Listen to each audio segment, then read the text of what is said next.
Good morning, guys. I am heading to take my cousins to the doctor. I'm so tired. Let's do this. So, probably like 5 minutes into my drive, I realized that I didn't put sunscreen or moisturizer on because I ran out of my confidence in a cream, and so I had this small sample that I was going to use up. But the texture of that, because normally I'll put my serum and then I don't even let it dry, I just put like the cream on top, but this one has like a texture that if you're not careful, like it'll pill on the skin. So I was letting it dry and then I forgot. Which sucks because this is like the one time where I'm like walking out in the sun. This is not my day for so many reasons.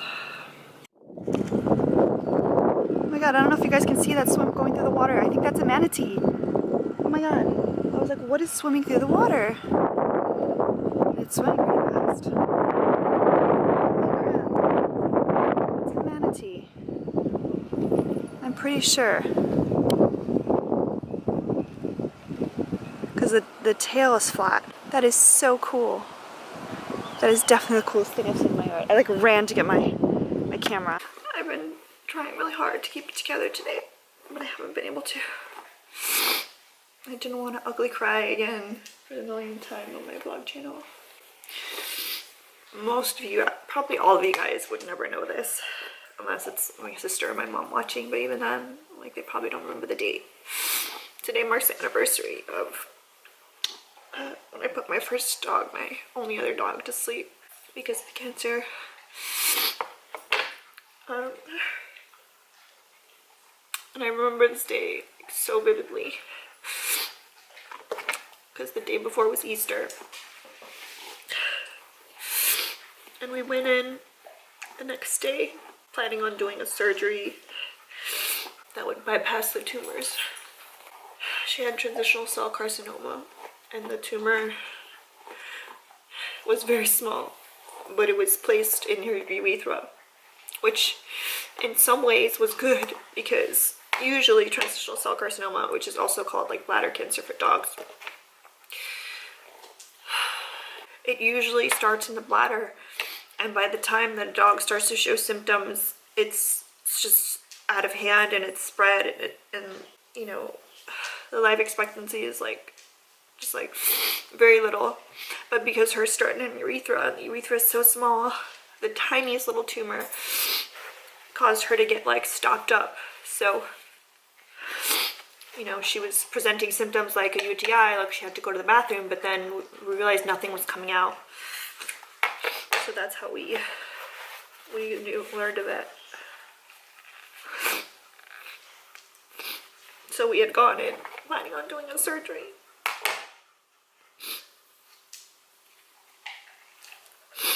And as like, mind you, I think I was so young. I was too young. But she was my dog, you know. My mom, she was gonna be making decisions on my dog, and it's my dog. So she was just supporting me, like, and just coming with me and like letting me decide what I wanted to do. So I was like 23, and we sat there for a few hours talking with the vet, and as he explained the surgery to us, like, you know, basically she was gonna be peeing out of her stomach out of a tube. And the main issue was that if I wasn't home one day and she accidentally pulled the tube out, like, if this tube gets pulled out, it's an emergency. And so, like, I just, you know, as I was there, I was realizing, like, if she pulls it out, I could very well come home and she would just be there dead, like, and I've died alone, you know. And as I like talked to the vet, like, I asked him, I was like, what would you do? What would you do with your dog? And he was like, to be honest, like, she's not gonna know any different. Like, this surgery is like, if you need more time. Granted, they had originally given her 2 to 3 months, and we were at the 7.5 month mark. It was like, she had done so well with chemo, and of course, like, I felt like I needed more time. But I also didn't want her to suffer through the recovery of the surgery. I didn't want her to, like, I didn't want to come home and have her died alone. So we made the decision, or I made the decision, and, you know, I chose to be there. I fought, like, the tears because I didn't want her to be scared. It was horrible. I was inconsolable. I was inconsolable for weeks.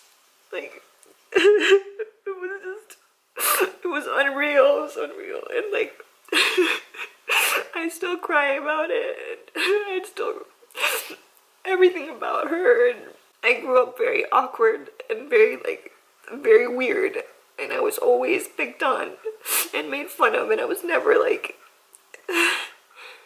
one of the, like, more normal kids.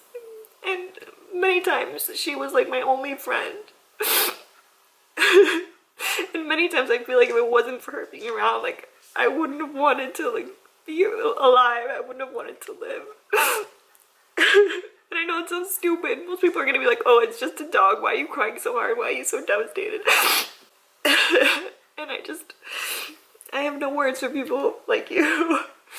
I still cry about it, even though this was in 2011, but it's every memory, everything is so vivid. And I think this year it's, like, hitting me even more because I have 2 dogs with cancer. You know, of course, Luna, for right now, she's in the clear. But just knowing that I'm gonna have to do that for Hugo sooner rather than later, and the fact I'm in this situation again, like, just 6 years later, is just, it's just unreal. It's unreal. I don't understand. I don't understand. And I have to go to work. But as painful as it is, like, there were no cell phones when she was around in the beginning, like when she was born and all of that. So I will try to hold back tears or try to show you guys some photos. I don't have a lot of photos because, like I said, there aren't cell phones, but I do have some photos because my sister had a regular camera. And then, of course, I have a lot of photos, like, once I got a smartphone, like, albums and albums. I took pictures of everything because I just wanted to remember, you know. My biggest regret is that, you know, I didn't get more video of her because, like, video wasn't a thing until, like, video on cell phone wasn't a thing until, like, late in her life. And, you know, and it wasn't even, like, that good of quality. That's another reason why I've been doing the daily vlogs and why I want to share Hugo's story and Luna's story, because I want to have those, like, video memories, you know. Even now, I still regret that I didn't take more video of them, like, when they were younger. You know, I always just felt like they would be that way for at least a little longer. Like, I never, ever thought we'd be in this situation. Even younger than my previous dog. Anywho, I gotta go and, like, try to look nice. I keep it together. I just... So I came home to this. Anyone knows what's going on? What's missing here? Luna, did you take that off? That's a little terrifying. Did you take that off? Oh my gosh, what am I gonna do now? Hugo, was she nice to you today? Was she nice to you or did she beat you up? I don't see blood anywhere, so it's a good thing, but I cannot believe I've been gone all this time and she escaped from the mask. You little rascal. You little rascal. Excuse you, Hugo. So yesterday's vlog is uploading. I'm super late with it. It was a pretty rough day, if you can imagine. I just don't have it in me to look through photos. Not today. I promise I will show you guys one day and we'll go through the photos and whatnot, but going through them today was a lot.